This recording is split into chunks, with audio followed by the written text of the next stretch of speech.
आर्य समाज की आत्माओं को मूर्ख बनाए बैठे हैं। और आज भी मानने उनको तक ये ज्ञान नहीं जाने देना चाहते थे कि सत्यार प्रकाश नामक जो पुस्तक है उसमें कोरी बकवाद भर रखी है, कोरी झूठ का बकवाद, ना कोई अध्यात्म ज्ञान ना कोई व्यवहार का ज्ञान। तो इस दास का उद्देश्य ये था कि जब ये सत्यार प्रकाश या कोई किसी अन्य ऋषि के अनुभव की पुस्तक उन्होंने अपना अनुभव लिखकर समाज में पेश कर दिया, इससे सिद्ध है कि उसको इतना ज्ञान था। और ये दास ये चाहता है कि पहले आप उन्हीं के ज्ञान से परिचित हो जाओ, वो तुम्हें के दे के जा रहे हैं और अपने वेद वो खजाना क्या बता रहे हैं, इन दोनों से तुलना होने से तुम वहाँ से हट पाओगे। और कोई दास का उद्देश्य किसी की आलोचना करना नहीं है, और आलोचना वो होती है झूठी कपटी कपट करे, और जो कि तो पढ़ के सुनावा, लेख लिखे, फोटो कॉपी करके दिखावा, फिर भी नहीं माने हुए। तो वो थे वो नकली व्यक्ति जो समाज के शत्रु हैं। वो नहीं, उन्होंने कोई किसी से लेना देना नहीं, माँ भगवान से ना समाज से। वो तो अपना उल्लू सीधा रखा है कि तुम्हारा पद बरकरार रहे, दुनिया को गुमराह करे। तो उन्होंने ये चाल चली थी, और जिसके कारण उसने इन्होंने मुख्यमंत्री जी भी उसी ग्रुप का बन गया। इनका बैड लक, इस मुख्यमंत्री का दुर्भाग्य कि वो इसे मौके में आ गया जब ये कुश्ती शुरू हो रही थी। ये है संतों की ज्ञान की लड़ाई, और इसने बीच में वो कबड्डी खेल दिया कि न उनके बैक आए माँ के। इन झूठा ने इतना भ्रमित कर दिया उस मुख्यमंत्री जी को कि उसने इन झूठों को सच्चा मान लिया और क्रोधाकांड करा दिया। अब ये क्रोधाकांड होने से परमात्मा ने अपने बच्चों की ये देखना था कि जो बगीची हमने लाई है ये कितनी जड़ पकड़ेगी, ये कितनी मजबूत होगी या कच्ची है। तो एक भयंकर तूफान छोड़ा मालिक ने, उनके कर्म बिगड़ गए और हमारे भगत छट गए। यानी इतने तूफान में भी इतनी बकवाद, इतनी झूठी, तो अखबारों में भी, मीडिया में भी, इलेक्ट्रॉनिक मीडिया में भी इतनी झूठ बोल दी, और फिर भी हमारे भक्त टस से मस नहीं हुए और उससे अधिक बढ़कर अब उपदेश लेने आ रहे हैं। तो दास ये चाहता है कि आप इतने मजबूत हो जाओ कि किसी के तोड़े नहीं टूटे, तो फिर वो बाग फड़ा करे। हमारी दास की मेहनत सफल हुई, इतने बड़े भयंकर तूफान में भी एक भी टहनी भी ना टूटी मेरे बगीचे की। इस दास का, ये दास नौकर है, बगीचा उस कबीर भगवान का। आप उसके बूटे हो, पौधे हो, आप इतने मजबूत हो गए कि आप एक भी ना टूटा, बल्कि और आण लाग रहे हैं। दूर दूर तक इस तत्व ज्ञान से परिचित होकर वो पुण्यात्मा सैलाब की तरह उठकर आएंगे कुछ दिनों में, आप देख लेना। अब ये ज्ञान रह रहकर आपको इसलिए समझाया जा रहा है, इसलिए बताया जा रहा है कि आप परमात्मा से परिचित हो जाओ। और दूसरा ये है कि आपको धनी बनाया जा रहा है, भक्ति का धनी, क्योंकि ये एक ज्ञान यज्ञ है और एक यज्ञ का बहुत पुण्य है। हमने यज्ञ भी करनी है, मंत्र जाप भी करना है, और उन यज्ञों के बिना हमारी ये भक्ति रूपी जो सतनाम रूपी पौधा प्रफुल्लित नहीं हो सकता। जैसे बीज जो है उसको पौधा बनाने के लिए, पेड़ उसको प्रफुल्लित करने के लिए खाद और जल, सिंचाई की विशेष आवश्यकता होती है। ऐसे ही भक्ति सतनाम रूपी पौधे को, जो बीज आप में बीजा है, इसके लिए ये यज्ञ, ज्ञान यज्ञ, धर्म यज्ञ, हवन यज्ञ, परिणाम यज्ञ, ये सभी,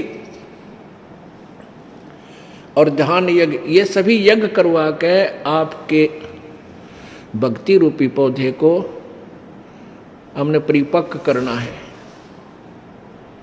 इसलिए ये ज्ञान सुनाया जाता है। परमात्मा कहते हैं कबीरा सब जग निर्धना धनवंता ना कोय, और धनवंता सो जानिए जिस पर राम नाम धन होए। आपको धनी बनाया जा रहा है। ये ज्ञान यज्ञ, यहाँ आप आते हो, 5 यज्ञों का लाभ आपको यहाँ मिलता है। और जब आप घर से चलते हो, अपने अपने घर से चलते हो, तो आपको वहां से यहां तक आने का भी बहुत यज्ञों का पुण्य होता है। जब कहते हैं कबीर संत मिलन को चालियो तज माया अभिमान, और जो कदम आगे रखे ओहे यज्ञ समान। एक कदम आपके घर से यहाँ तक कितने कदम होते हैं, चाहे आप किसी में आते हो, किसी गाड़ी में आते हो, किसी तरह आते हो, लेकिन यहाँ कदमों का खेल है। एक कदम जो है एक यज्ञ के तुल्य है। एक यज्ञ का कितना पुण्य है कि 100 यज्ञ करके इंद्र की पदवी प्राप्त करता है प्राणी, स्वर्ग का राजा बन जाता 100 यज्ञ करने से। उन यज्ञों में से कैसे है कि 100 मन देसी घी एक ही बार प्रयोग करना होता है, एक बार की यज्ञ में, जिसमें हवन भी और धर्म भंडारा भी। अब जिसमें 100 मन देसी घी लगेगा तो बाकी आइटम कितनी लगेंगी, अंदाजा लगा लेना। तो ऐसे वो 100 यज्ञ करके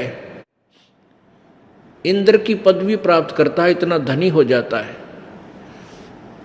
और आपको कितनी यज्ञ हम करा रहे हैं, एक धर्म यज्ञ, ज्ञान यज्ञ, प्रणाम यज्ञ, ध्यान यज्ञ, हवन यज्ञ और ये ज्ञान यज्ञ। इन सभी यज्ञों से आपको यानी परिपूर्ण किया जा रहा है, आपके द्वारा करवा के आपको धनी बनाया जा रहा है। अब हम यहाँ का ना इंद्र की पदवी प्राप्त करेंगे और न ही हम ब्रह्मलोक में जावांगे, ना हम ब्रह्मा विष्णु महेश के लोक में जाएंगे, ना ही हम यहाँ का कोई पद पाएंगे, ना हमने राजा बनना है ना महाराजा बनना है, हमने अपने यहाँ से पीछा छुटवाना है। तो ये धन आप कितने वीक हो चुके हो, चौथे युग में आगे आप भरमते और भटकते, अपने पुण्यों को बर्बाद करते करते आप इतने कंगाल हो गए हो जिसकी गणना को नहीं। अब आपको फिर भक्ति उसी तरह जितने भक्ति शक्ति युक्त आप सतलोक से आए, जो आपके अंदर पुण्य थे, उतने ही पुण्य फिर तैयार करवाने पड़ेंगे आप में, तब आप सतलोक जा सकोगे। उन पुण्यों का हम यहाँ कोई हिसाब किताब यहाँ नहीं, कोई सुविधा नहीं लेंगे। यहाँ की सुविधा हम यहाँ के पुण्य जितनी भी कमाई है यहाँ छोड़ देंगे, उसके शेष बची हुई कमाई जो है वो हमें सतलोक ले जाएगी। तो आपको धनी बनाने के लिए, सतलोक ले जाने के लिए हमारा मूल उद्देश्य है। यहाँ सांसारिक सुख जो आप मांगते हो, क्योंकि यहाँ पहले तो दुखी आत्मा आती है, मोक्ष तो बाद में ध्यान में आवा है, पहले इन संकटां का पीछा छूटा है। तो परमात्मा सबसे पहले आपके ये दुख निवारण करेगा, क्योंकि दुख दूर ना हुए तो भक्ति कर ही नहीं सकते, कति नास्तिक हो जाओगे। तो आपके भाग ऐसे नहीं है, भाग नहीं है, आपके पुण्य नहीं है, इसलिए आप दुखी हुए। क्योंकि जब तक पुण्य थे तो आप सुखी थे, पाप का दौर शुरू हुआ तो आप दुखी हो गए। तो आपके पुण्य नहीं है बिल्कुल।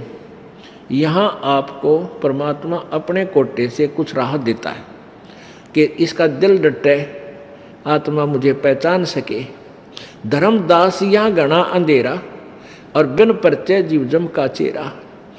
धर्मदास जी को परमात्मा कहा करते थे कि धर्मदास, संत जो होते हैं वो चमत्कार नहीं दिखाते, और भाई वो संत भी नहीं जिससे कोई चमत्कार नहीं हुआ है। यानी संत नहीं है जो न्यू कह चल तेरा न्यू कर दूंगा, तेरा छोरे हो जाएंगे, तू सेठ बन जाएगा, ये इस तरह की बकवाद वो जंतर मंत्र करने की नहीं देता। और वो संत भी नहीं जिससे दुख दूर ना हो, जिससे चमत्कार ना हो, यानी ऐसे अचंभित करने वाले सुख प्राणी को ना हो, तो वो संत भी नहीं है। अब दोनों ही बात बता दी कि धर्मदास यहाँ घना अंधेरा और बिन परिचय जीव जम का चेहरा। तो परमात्मा कहते हैं धर्मदास जी, यहाँ काल ने घना ज्ञान फैला दिया, और जब मैं ऐसे सुख ना दूं, चमत्कार ना करके दिखाऊं, दिखाते नहीं, उनकी वचनों से उनके वैसे हो जाते हैं बगैर किए ही। तो जब तक ये पुण्यात्मा मेरी शक्ति से प्रभावित नहीं होंगे, तब तक ये काल के जालते उल्टे नहीं हट सकते। मेरे पास आएंगे न सुख दूंगा अपने कोटे थे, ये अब चपक जाएंगे, ओहो भगवान पा गया, ओहो ये तो सोचा भी ना था ऐसा सुख भगवान ने दे दिया, और भगवान इसे सुख दिया करे। परमात्मा कहते हैं पर्वत पर्वत में फिरा कारण अपने राम, राम जैसे संत मिले उन सारे सब काम। परमात्मा ढूंढते फिरे थे दुखों का निवारण करवाने के लिए, धनी बनने के लिए, किधर पर्वत पर किधर गुफाओं में, और भगवान वहाँ पाओगा उस मंदिर में बतावे हैं, केदारनाथ में बताया, यानी सारा घूम लिए। और संत राम जैसे संत मिले उन सारे काम, सब काम, छोटे मोटे काम तो एक आधा जंतर मंत्र वाला भी कर दिया करे, कोई जाड़ दिया भी थोड़ा सा राहत दे देगा, लेकिन वो जाड़ सके है, इस भयंकर कष्ट से नहीं बचा सकता। और यहाँ सारे सुख होंगे सच्चे दरबार में। आप जैसे ये कई क्या करते हैं, केवल यज्ञ हवन यज्ञ करते हैं, हवन यज्ञ स्वाहा स्वाहा, वो केवल उससे यज्ञ न करके ये मान बैठे हमने बहुत कुछ धार्मिक अनुष्ठान कर दिया, ये तो इनकम्प्लीट है, अधूरा है। अब जैसे कोई रोगी है और वो रोगी घना कमज़ोर हो गया, तो डॉक्टर जाते ही ग्लूकोज चढ़ाओगा और उसमें 3-4 प्रकार के टीके लगाओगा ताकत के। तो वो ग्लूकोज जो है वो रोग काटने की नहीं, शरीर ने थामने की है। ये शरीर नष्ट ना हो जा, वो इस शरीर में जो त्रुटि आएगी है, कमजोरी आई है, उसको थोड़ा सा सहारा दे देगा, रोग नहीं काटेगा वो ग्लूकोज। उसके रोग काटने के फिर इंजेक्शन न्यारे हैं, टैबलेट्स अलग हैं, गोलियां दवाई जड़ी बूटी वो अलग से खानी पड़ती हैं। ऐसे ये 5 यज्ञ, एक यज्ञ धर्म की, दूसरी यज्ञ ध्यान, तीसरी यज्ञ हवन की, चौथी यज्ञ प्रणाम और 5वीं यज्ञ ये ज्ञान की। ये तो ग्लूकोज है, ये तो ग्लूकोज समझो जो चढ़ाई जा रही है आपके, क्योंकि आप चौथे युग में आ लिए और इतने कमजोर हो चुके हो कि आप कति कंडम हुए पड़े हो। अंतिम जन्म है तुम्हारे अब ये, जब यू मालिक ना मिलता तो कोई पशु बनता, कोई पक्षी बनता, ऐसी जन्म हो जाते। क्योंकि धर्म कर्म क्या को रास्ता नहीं था, पेट भरने के लिए सारा दिन हाहाकार माच रही थी, उसने लूट लिया, उसने खसोट लिया, उसका मिलावट कर दूँ, उसका ऐसे दूध में मिला दूँ, घी में कुछ मिला कर बेच दूँ, ऐसी ब्रान माटी ऐसी जो है ना, दुष्कर्मों से धनी बनना चाहते थे जो दूने पापी बनते। अब ये अंतिम था आपका, तो इसलिए आपको ये 500 यज्ञ करवा के ये ग्लूकोज चढ़ाया जा रहा है। और ये मंत्र जाप जो आपको बताए गए हैं, ये आपको वो कैप्सूल हैं जो रोग काटने के, तो ये सारा उपचार आपको कराना पड़ेगा, तब आप यहाँ से मुक्त होगे। जन्म मृत्यु का रोग आपका जब कटेगा।